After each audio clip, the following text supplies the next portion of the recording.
Hello students, welcome to our YouTube channel SD के classes. मैं Moni SD के।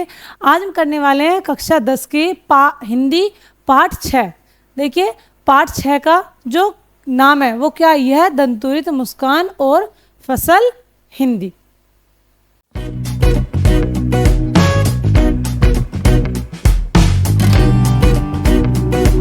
आगे आज हम पढ़ने वाले हैं जो इस चैप्टर में वो हम क्या पढ़ेंगे। सबसे पहले हम जो पूरा पैराग्राफ है पहले उसे रीड करते हैं, यानी कि उसे पढ़ते हैं, फिर उसका अर्थ पढ़ेंगे, यानी कि अर्थ क्या है इसका पूरे का, उसका मतलब क्या है। यह दंतुरित मुस्कान। एक दंतुरित मुस्कान का मतलब क्या होता है कि जब कोई नया शिशु यानी कि जो छोटा बच्चा होता है उसके जब दूध के दांत निकलते हैं, यानी कि जब छोटे बच्चे के क्या होता है नए दांत निकलते हैं तो उन्हें क्या कहते हैं, दंतुरित दांत, यानी कि दंतुरित मुस्कान। देखिए क्या है, तुम्हारी यह दंतुरित मुस्कान मृतक में भी डाल देगी जान। यानी कि ये जो तुम्हारी खुशी है, यानी कि जो मुस्कान है दांत वाली, यानी कि जब छोटे बच्चे के नए दूध के दांत निकलते हैं ना, तो जब वो हंसता है तो वो क्या है, तुम्हारी ये दंतुरित मुस्कान मृतक में भी डाल देगी जान, यानी कि मरे हुए लोग में भी क्या कर देगी, वो जान डाल देती है। दूल्हे धूसर तुम्हारे ये गात, छोड़कर तालाब मेरी झोपड़ी में खिल रहे जलजात, परस पाकर तुम्हारा ही प्राण, पिघलकर जल बन गया होगा कठिन पाषाण, छू गया तुमसे कि झरने लग पड़े, सैफालिका के फूल बांसता की बबूल, तुम मुझे पाए नहीं पहचान, देखते ही रहोगे अनिमेष, थक गए हो आंख लूं मैं फेर, क्या हुआ यदि हो सके परिचित न पहली बार। यानी कि इसमें जो कविता कह रहे हैं कि एक वो अपने बच्चे से मिले हैं, वो बच्चा उनको नहीं जानता कि वो उसके पिता हैं या कौन है, तो वो उनको जब पता, पर लेकिन जब पिता उस बच्चे से मिले हैं तो उन्हें पता है कि वो उनका बच्चा है, तो उन्हें तो पता है, वो उस बच्चे को बहुत ध्यान से देख रहे हैं, बहुत प्यार से देख रहे हैं, ठीक है। और जो बच्चा है वो क्या कर रहा है, वो उन्हें देख रहा है, एक लगातार देख रहा है, ठीक है। तो इसके बारे में देखिए आगे क्या है, पहले पूरा पढ़ लेते हैं, ठीक है, उसके बाद हम इसका अर्थ पढ़ेंगे क्या है। यदि तुम्हारी माँ ने माध्यम बनी होती आज, मैंने सकता देख मैंने पाता जान। देखो लाइनों में ही अर्थ छिपा हुआ है, बहुत ध्यान से समझने वाली बात है। यदि तुम्हारी माँ ने माध्यम बनी होती आज, यदि तुम्हारी माँ का जो बीच में माँ का है जो कनेक्शन है माँ का, या माँ का जो रिश्ता है वो माँ का ना माध्यम बनी होती, अगर यदि तुम्हारी माँ नहीं होती तो मैंने सकता देख और मैंने पाता जान, यानी कि ना ही तो मैं तुम्हें देख सकता था और ना ही मैं तुम्हें जान पाता, ठीक है। तो तुम्हारी यह दंतुरित मुस्कान धन्य तुम, माँ भी तुम्हारी धन्य, यानी कि तुम भी बहुत धन्य हो, यानी कि जो तुम्हारी मुस्कान है वो मेरा मन में हो रही है, और तुम्हारी माँ भी धन्य है। चिर प्रवासी में इतर मैं अन्य, इस अतिथि से प्रिय तुम्हारा क्या रहा, संपर्क उंगलियां माँ की कराती रही हैं, मधु पर्क देखते तुम इधर, कनखी मार और होती जबकि आंखें चार, जब तुम्हारी दंतुरित मुस्कान मुझे लगती बड़ी ही छविमान। ठीक है, अब हमने क्या कहा, पूरा पैराग्राफ पढ़ लिया। अब पढ़ते हैं इसका अर्थ, यानी कि पूरे पैराग्राफ का जो अर्थ था वो क्या था, इसमें क्या क्या बातें बोली गई हैं, ठीक है। तो यह दंतुरित मुस्कान यानी कि अर्थ है इसका। इसमें कह रहे हैं, इस कविता में कवि ने नवजात शिशु के मुस्कान के सौंदर्य के बारे में बताया, यानी कि जो नवजात शिशु छोटा बच्चा है उसकी मुस्कान के सौंदर्य यानी कि उसकी सुंदरता के बारे में बताया है। कवि कहते हैं कि शिशु की मुस्कान इतनी मनमोहक और आकर्षक होती है, यानी कि जो छोटा बच्चा होता है उसकी जो मुस्कुराहट होती है, ठीक है, उसकी मुस्कान इतनी मनमोहक और आकर्षक होती है, यानी कि अगर लोगों की नज़र ना भी पड़े तो भी पड़ जाती है। आकर्षक होती है यानी कि वो अपनी तरफ खींच लेती है, मनमोहक यानी कि उनकी खुशी बार बार देखने का मन करता है। अगर किसी का घर में छोटा बच्चा होता है तो जब वो हंसता है तो सबका मन क्या होता है, वो मन एकदम मन मोह लेता है और सब खुश हो जाते हैं और सबके चेहरे पर क्या होती है, एक स्माइल आ जाती है, ठीक है। तो इसी तरीके से एक छोटे बच्चे के बारे में बताया गया है कि किसी मृतक में भी जान डाल दे, यानी कि एक मरे हुए इंसान में भी, यानी कि कोई बहुत उदास है या एकदम गंभीर समस्या से परेशान है तो उसके सामने अगर कोई एक छोटा सा बच्चा हंसता हुआ पहुंच जाए तो उसके सामने बच्चे को ले जाए और वो बच्चा हंस जाए उनकी तरफ देखकर, तो अचानक से क्या होता है, सामने वाले की नज़र बच्चे पे जाती है, तो वो क्या हो गया, एक मरे हुए क्या बोला है कि किसी मृतक में भी डाल दे जान, एक मरे हुए व्यक्ति में भी वो क्या कर देगा, जान डाल देता है, उसकी जो खुशी है। हंसता हुआ जो बच्चा है, खेलने के बाद धूल से भरा तुम्हारा शरीर देखकर ऐसा लगता है, यानी कि जब तुम खेल के आते हो तो खेलने के बाद जो धूल से तुम्हारा जो शरीर लदा हुआ होता है, यानी कि तुम्हारा धूल से भरा तुम्हारा शरीर देखकर ऐसा लगता है मानो कमल का फूल तालाब छोड़कर, यानी कि मानो कमल का फूल जब तालाब में खिलता है तो वो तालाब छोड़कर मेरी झोपड़ी में आकर खिल गया हो, यानी कि वो तालाब छोड़कर जो कमल का फूल है वो मानो मेरी झोपड़ी में खिल गया हो। यानी कि वो जो छोटा बच्चा है आया धूल में खेलता हुआ और वो किस में आ गया, झोपड़ी में आ गया, तो वो क्या कह रहे हैं कि मानो मेरी झोपड़ी में खिल गया हो। ठीक है, तुम्हारे स्पर्श को पाकर पत्थर भी मानो पिघलकर जल हो गया हो, यानी तुम्हारे जैसे शिशु की कोमल स्पर्श पाकर किसी भी पत्थर हृदय व्यक्ति का दिल पिघल जाएगा, यानी कि तुम्हारा स्पर्श करके ऐसा लगता है कि पत्थर भी पिघलकर जल बन गया हो। ठीक है, या फिर तुम्हारे स्पर्श को पाकर पत्थर भी मानो पिघलकर जल हो गया हो, यानी तुम्हारे जैसे शिशु, यानी कि जो तुम्हारे जैसे शिशु को अगर कोई देख ले कि कोमल स्पर्श पाकर किसी भी पत्थर हृदय, क्योंकि कोई भी कितना ही पत्थर हृदय वाला हो, कहता ना बहुत कठिन हृदय है, मुझे कोई प्रॉब्लम नहीं है, मैं रोता नहीं हूँ, मेरा मन नहीं वो होता, तो व्यक्ति का दिल पिघल जाएगा, उस व्यक्ति का भी दिल पिघल जाएगा। हमारे बड़े क्या कहते हैं, अपने बच्चों के चेहरे पे क्या करते हैं, मुस्कान दिखना चाहते हैं, वो हमेशा क्या कहते हैं, बच्चों हंसते रहा करो। हंसने से क्या होता है, हंसने से परिवार खुश रहता है और एक जो वातावरण होता है घर का, जो माहौल होता है, उससे क्या होता है, वो खुशनुमा हो जाता है, सब बड़े भी खुश रहते हैं और फिर छोटे भी खुश रहते हैं। और कई बार अगर जब हमारे बड़े कहीं बाहर से आते हैं या फिर घर में बैठे होते हैं, अगर उनके सामने छोटा बच्चा घर का हंसता खिलखिलाता उनके पास हो जाए तो क्या होता है, सारी परेशानी को एकदम से भूल जाते हैं और उस बच्चे की तरफ उनका ध्यान चला जाता है और इससे क्या होता है, वो खुश हो जाते हैं। ऐसे ही छोटे बच्चे के लिए बोला गया है कि जब छोटा बच्चा हंसता है किसी के सामने तो वो क्या होता है, वो मन मोह लेता है अपना। ठीक है, तो आगे बोला है कि कवि कहते हैं कि उनका मन बांस और बबूल की भांति नीरस और ठूंठ हो गया है। ठूंठ यानी कि जैसे किसी में जान ना हो, तो उनका मन बांस यानी कि जो बांस होता है, बांस और बबूल की भांति नीरस और ठूंठ हो गया है, जिसमें जान यानी कि बेजान, परंतु तुम्हारे कोमलता का स्पर्श मात्र पड़ते ही हृदय भी शेफालिका के फूलों की भांति झड़ने लगा है। कवि के हृदय में वात्सल्य की धारा बह निकली और वे अपने शिशु से कहते हैं, यानी कि क्या कहते हैं अपने शिशु से, कि तुमने मुझे आज से पूर्व नहीं देखा होगा, यानी कि तुमने आज से पहले मुझे नहीं देखा होगा, इसलिए मुझे पहचान नहीं रहे हो, यानी कि इसलिए क्या कर रहे हो, तुम मुझे पहचान नहीं पा रहे हो। वे कहते हैं कि तुम्हें थकान से उबारने के लिए मैं अपनी आंखें फेर लेता हूँ, यानी कि तुम्हें थकान ना हो, यानी कि तुम क्या कर रहे हो, एकदम मुझे लगातार देख रहे हो, कि तुम्हारी आंखों में थकान ना होने के कारण मैं अपना मुंह फेर लेता हूँ, यानी कि मैं मुड़ जाता हूँ, ताकि तुम भी मुझे एकटक देखने के श्रम से बच सको। यानी कि तुम लगातार क्या हो रहे हो, अगर हम किसी इंसान को देखते हैं, नहीं अनजान इंसान आ जाता है हमारे सामने, तो क्या करते हैं हम एकदम अचानक से देखते रहते हैं, ये कौन है, ये कौन है। तो ऐसे वो क्या कह रहे हैं कि तुम्हारी आंखें ना थक जाएं इसलिए मैं अपना मुंह मोड़ लेता हूँ, और फिर क्या कह रहे हैं कि ताकि तुम भी मुझे एकटक देखने के श्रम से बच सको। ठीक है, आगे कवि कहते हैं कि क्या हुआ यदि तुम मुझे पहचान नहीं पाए, कि क्या हुआ अगर तुम मुझे नहीं पहचान पाए, तो यदि आज तुम्हारी माँ न होती तो आज मैं तुम्हारी यह मुस्कान भी न देख पाता, यानी कि अगर तुम्हारी माँ नहीं होती तो आज मैं ये वाली मुस्कान तुम्हारी नहीं देख पाता। वो क्यों कहा उन्होंने, देखिए, वे अपनी पत्नी का आभार जताते हुए कि तुम्हारा मेरा क्या संबंध, यह तुम इसलिए नहीं जानते क्योंकि मैं इधर उधर भटकता रहा, क्योंकि ये तुम नहीं जानते कि तुम्हारी माँ और मेरा क्या संबंध है। ठीक है, या फिर तुम्हारा क्या संबंध है, ये तुम नहीं जानते क्योंकि मैं इधर उधर भटकता रहा, तुम्हारी ओर ध्यान ना दिया, यानी कि क्या कह रहे हैं, मैं सिर्फ इधर उधर भटकता रहा, मैंने तुम्हारा कोई पालन पोषण नहीं किया, तुम्हारी तरफ कोई ध्यान नहीं दिया, तो तुम्हारी माँ ने ही सदा तुम्हें स्नेह प्रेम दिया और देखभाल किया। यानी कि वो क्या कह रहे हैं उस बच्चे से कि सदा तुम्हारी माँ ने ही तुम्हारा ख्याल रखा है, तुम्हारी माँ ने ही तुम्हारी देखभाल की है, जो पालन पोषण है वो सब किसने किया, तुम्हारी माँ ने किया।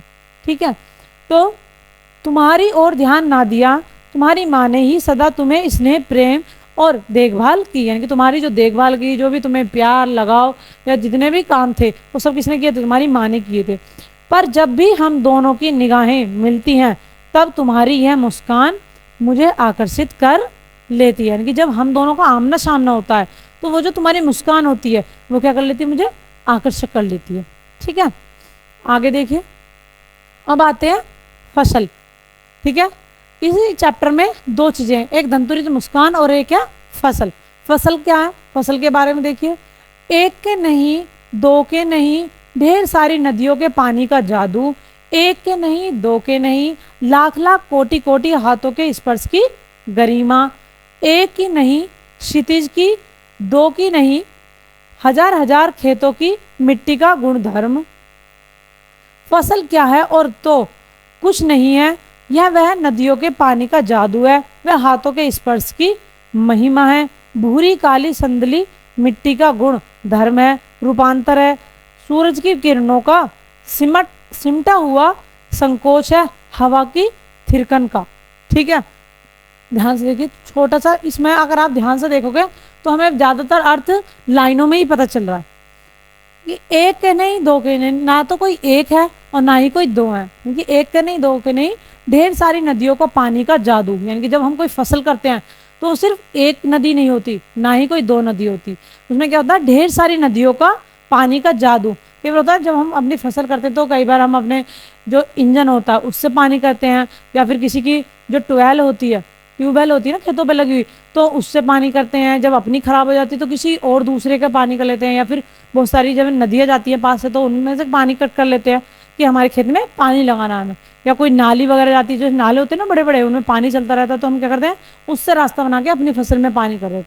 तो ऐसे ही उन्होंने बोला कि एक के नहीं, दो के नहीं, ढेर सारी नदियों के पानी का जादू, एक के नहीं, दो के नहीं, लाख लाख कोटि कोटि हाथों के स्पर्श की गरिमा। अब क्या कह रहे हैं, अभी तक नदी के बारे में बताया, अब क्या कह रहे हैं, एक के नहीं, दो के नहीं, लाख लाख कोटि हाथों के स्पर्श की गरिमा, यानी कि बहुत से लोगों की हाथों की गरिमा, यानी कि बहुत लोगों की हाथों की मेहनत। ठीक है, तो एक की नहीं, दो की नहीं, हजार हजार खेतों की मिट्टी का गुणधर्म। अब क्या बोला है कि एक की नहीं, दो की नहीं, इसमें बहुत तरीके की मिट्टियां, यानी कि बहुत खेतों के अलग अलग तरीके की मिट्टियां। फसल क्या है और तो कुछ नहीं, वह नदियों के पानी का जादू है, वह हाथों के स्पर्श की महिमा है, भूरी काली संदला मिट्टी का गुण धर्म है, रूपांतर है, सूरज की किरणों का सिमटा हुआ संकोच है, और हवा की थिरकन का। यानी क्या कहते हैं कि जो आकाश है, यानी कि जो सूरज की किरणें हैं, उनके जो प्रकाश जलता है हमारी खेती की जो फसल है उससे क्या होता है, उन्हें और ज्यादा ऊर्जा मिलती है। और हवा की थिरकन का मतलब जब हवा धीमी धीमी चलती है, तेज चलती है, तो उससे क्या होता है, हमारी फसल क्या होती है, लहरें लेती हैं। जब हमारी फसल बड़ी हो जाती है तो वो तेज तेज लहरें लेती है, और छोटी होती है तो वो हल्की हल्की लहरें लेती है। जब हल्की हवा चलती है तो क्या करता है, धीरे धीरे हिलती है। तो ऐसे ही उन्होंने बोला था कि और तो कुछ नहीं, वह नदियों के पानी का जादू है, वह हाथों के स्पर्श की महिमा है, हाथों की मेहनत, भूरी काली संदली मिट्टी का गुणधर्म है, यानी कि अलग अलग तरीके की मिट्टियां, और रूपांतर है, सूरज की किरणों का सिमटा हुआ संकोच, यानी कि जो सूरज की किरणें पड़ती है हमारी फसल पे, और हवा की थिरकन का, यानी कि जो हवा चलती है, लहरें जब लेती है। देखिए आगे क्या है। अब आते हैं फसल के अर्थ पर, क्योंकि जो हमने भी पैराग्राफ पढ़ा था उसका अर्थ क्या है।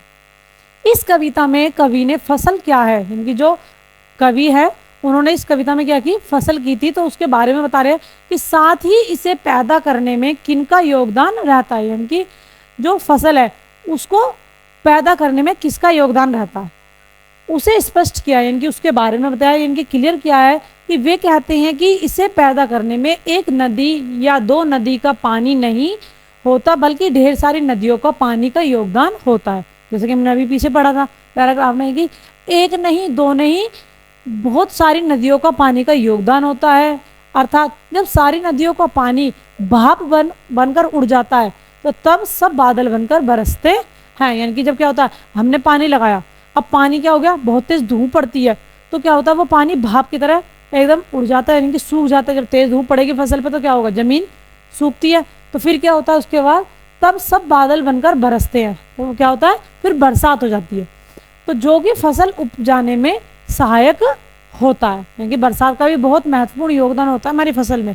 जब बरसात होती है तो काफ़ी लोग क्या करते हैं, जब पानी वगैरह नहीं मिलता है, बहुत ज़्यादा गर्मी मिलती है, कि भगवान जी बरसात कर दो, जब जैसे मूंजी वगैरह जब तुम चावल की खेती करते हैं तो उसमें सबसे ज़्यादा पानी की ज़रूरत होती है।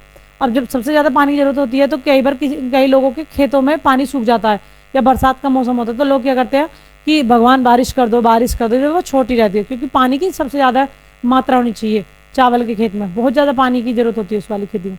तो ऐसे बहुत सारी फसलें हैं जिनमें हमें पानी की बहुत ज़्यादा ज़रूरत होती है। तो इन्होंने बोला, अर्थात जब सारी नदियों का पानी भाप बनकर उड़ जाता है तब सब बादल बनकर बरसते हैं, जो कि फसल उपजाने में सहायक होती है, इनकी बहुत मददगार होती है हमारी बारिश से। जब हमारी कोई भी फसल बोते हैं तो वे किसानों का महत्व स्पष्ट करते हुए कहते हैं, क्या कह रहे हैं, जो किसानों को जो महत्व है उसे क्लियर शब्दों में कह रहे हैं, स्पष्ट करते हुए कह रहे हैं कि फसल तैयार करने में असंख्य लोगों के हाथों की मेहनत होती है। असंख्य यानी कि हम लोगों की कोई गिनती नहीं करते। अगर फसल हमने बहुत बड़े खेत में बोई है तो बहुत सारे लोगों की ज़रूरत पड़ती है, यानी कि लोग खुद भी लगते हैं, लेबर भी लगाते हैं, यानी कि बहुत सारे लोगों को काम करने के लिए लगाते हैं। तो ऐसे बोला कि बहुत असंख्य लोगों के हाथों की मेहनत होती है। जितने ज़्यादा लोग उतने ज़्यादा हाथ और उतनी ज़्यादा मेहनत, यानी कि क्या हो गया, अलग अलग हाथ हो गए, अलग अलग हो गए। तो कवि बताते हैं कि हर मिट्टी की अलग अलग विशेषता होती है। मेरे खेत में ज़्यादा फसल हो गई, पड़ोसी के खेत में क्या हो गया, उसके में कम फसल हो गई। तो एक बार जब लोग देखते हैं अरे उसके खेत में तो बहुत अच्छी फसल हो रही है और उसके खेत में तो, हमारे खेत में तो हो नहीं रही, तो ऐसे क्या करते हैं कि हमारे खेत में तो कम गेहूँ निकले, सामने वाले के में ज़्यादा निकल गए। तो ऐसे क्या बोला उन्होंने कि कभी बताते हैं कि हर मिट्टी की अलग अलग विशेषता होती है। यानी कि मिट्टी की क्या होती है, अलग अलग विशेषता होती है। काफ़ी मिट्टी ऐसी होती है बहुत ज़्यादा उपजाऊ होती है, जब फसल बोते हैं तो एकदम से क्या होता है, बहुत ज़्यादा हरी भरी हो जाती है, और काफ़ी कम क्या है, वो कमज़ोर रह जाती है। उनके रूप गुण अलग अलग विशेषता होती है। उनके रूप गुण रंग एक समान नहीं होते, यानी कि क्या होता है, उनके रूप गुण और रंग एक समान नहीं होते। बहुत से जो किसान होते हैं वो क्या करते हैं, बहुत मेहनत करते हैं अपने खेत में, तो उनकी उपजाऊ कैसी होती है, उनकी जो फसल होती है वो बहुत ही अच्छी होती है, और बहुत से लोग नहीं कर पाते तो उनकी फसल क्या होती है, कई बार खेतों में कम होती है। तो एक समान नहीं होते, सबका योगदान फसल को तैयार करने में है, यानी कि सबका योगदान क्या, फसल को तैयार करने में है। तो कवि ने बताया कि फसल बहुत चीज़ों का सम्मिलित रूप है, जैसे नदियों का पानी, हाथों की मेहनत, भिन्न मिट्टियों का गुण तथा सूर्य की किरणों का प्रभाव, यानी कि जब सूर्य की किरणें पड़ती हैं हमारी फसल पे, ठीक है, तो तथा मंद हवाओं का स्पर्श, जो हवा धीमी धीमी चलती है उसका स्पर्श, यानी कि जो प्रकृति है, वो इन शब्द के मिलने से ही हमारी फसल तैयार होती है। यानी कि इन सभी को मिलकर हमारी क्या होती है, फसल तैयार होती है। अब देखिए कवि परिचय, यानी कि जो इस चैप्टर के कवि थे उनका नाम क्या है, नागार्जुन। अब नागार्जुन के बारे में पढ़ने वाले हम, यानी कि उनका जन्म कहाँ हुआ, उन्होंने क्या पढ़ाई की, या उनकी मृत्यु कब हुई, उनकी कौन कौन सी रचनाएं या फिर कविता हैं जो भी है। तो देखिए नाम क्या है, नागार्जुन। ये कविता जो लिखी है वो किसने लिखी है, नागार्जुन ने। इसमें क्या है, इनका जन्म बिहार के दरभंगा जिले के सतलखा गांव में सन 1911 का हुआ।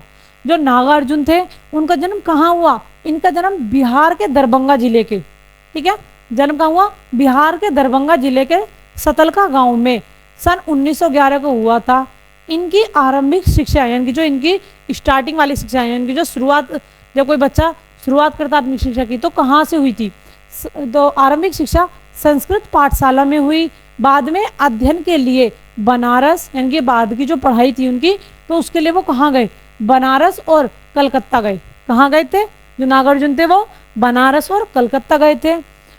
उसके बाद 1936 में वे श्रीलंका भी गए। नागार्जुन कहाँ गए थे, वो 1936 में वे श्रीलंका भी गए और वहीं बौद्ध धर्म में दीक्षित हुए। कौन सी में हुए, बौद्ध धर्म में।